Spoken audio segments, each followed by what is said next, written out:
Hi, hello, Dandavad. Welcome back to my YouTube channel. So, আজি আকৌ আপোনালোকৰ নতুন এটা ভিডিঅ'লৈ আৰু মই আছোঁ এতিয়া Guwahati. Good morning from Guwahati. কেইদিনমান আগতে আহিছিলোঁ গুৱাহাটী। তো ৰাতিপুৱা মৰ্ণিং ৱাক কৰাৰ এটা অভ্যাস হৈ গৈছে ঘৰত থাকোঁতে। তো সেইকাৰণে মানে ইয়াতো ৰাতিপুৱা 4টা বজাতে টোপনি ভাঙি যায়। সেইকাৰণে আজি ফিল্ডত যাম বুলি ভাবিলোঁ। এতিয়া লাহে লাহে গৈ আছোঁ আমি খানাপাৰা ফিল্ড। আৰু আজি বতৰটো বহুত ধুনীয়া বতৰ, বৰষুণ আহিব পাৰে, অলপ অলপ পৰি আছে। চাওঁ যদি বৰষুণ নাহে ৰানিং কৰিম।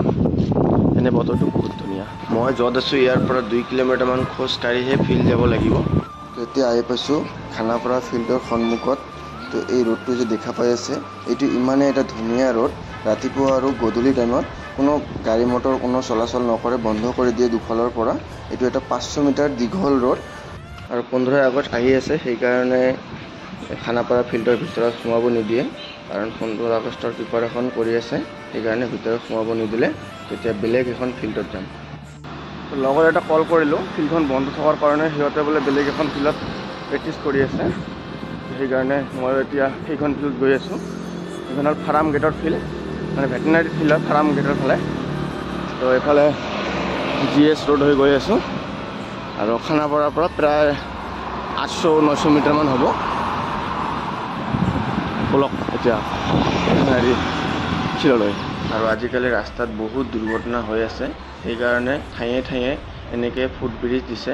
ৰাস্তা এইফালৰ পৰা আনফাললৈ যোৱাৰ কাৰণে, মানে ৰাস্তা দি ডাইৰেক্ট এইফালৰ পৰা আনফাললৈ গ'লে গাড়ী মটৰ কেতিয়াবা খুন্দা মাৰি দিয়ে। বহুত দুৰ্ঘটনা এনেকৈ হৈ আছে, সেইকাৰণে এইখন ব্ৰিজ দি দিয়ে, তেতিয়া ওপৰেদি ৰাস্তা পাৰ হ'ব পাৰোঁ। আৰু বহুত ধুনীয়াকৈ সজাইছে। আৰু এইখিনি যে দেখি আছে একদম বাঁহৰ হয়, আমাৰ নেচাৰেল বস্তু দি বনাইছে। এইখিনি বহুত ধুনীয়া লাগে চাবলৈ। এতিয়া আহি পালোঁ ফিল্ড আৰু ইহঁতে এতিয়া ৰানিং ষ্টাৰ্ট কৰা নাই, অলপ এক্সাৰচাইজ কৰি আছে। আৰু কাৰণ গা চা হিট কৰিব লাগিব, ইহঁতৰ চিডিউল মতে আজি 1 আৱাৰ লং ৰানিং আছে। সেইকাৰণে পূৰা ব্যায়াম চ্যায়াম কৰি অলপ গাটাও হিট কৰি লৈ আছে, তাৰপিছতে 1 আৱাৰ ৰানিং কৰিব। তো ৰানিংটো ষ্টাৰ্ট কৰিলোঁ আৰু ৰোড ৰানিং কৰিম 1 আৱাৰ।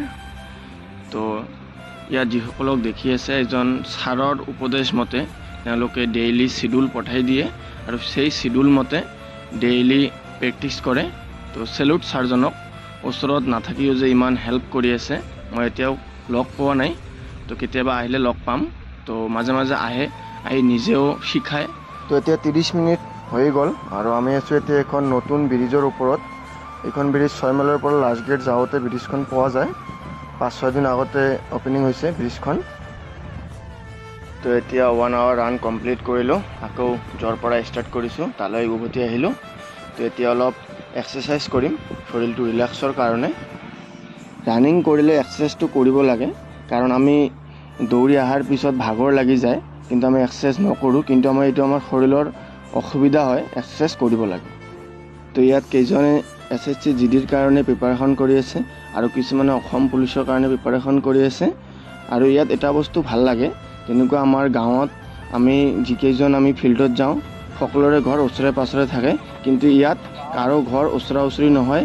কাৰোবাৰ যদি ধুবুৰী, কাৰোবাৰ নলবাৰী, কাৰোবাৰ লখিমপুৰ, কাৰোবাৰ ধেমাজি, আৰু 2-এজনৰহে আছে কামৰূপত, আৰু বাকী যিমানখিনি আছে আমি সকলোৱে বেলেগ বেলেগ ডিষ্ট্ৰিক্টৰ। এইটো এটা মানে ভাল লাগে, আমি 10-15খন ডিষ্ট্ৰিক্টৰ ল'ৰা ছোৱালী যে আমি একেলগে মিলি কেনে প্ৰিপাৰেশ্যন কৰি আছোঁ, এইটো এটা মানে ভাল লাগে, ফিলিংছটো ভাল লাগি যায়।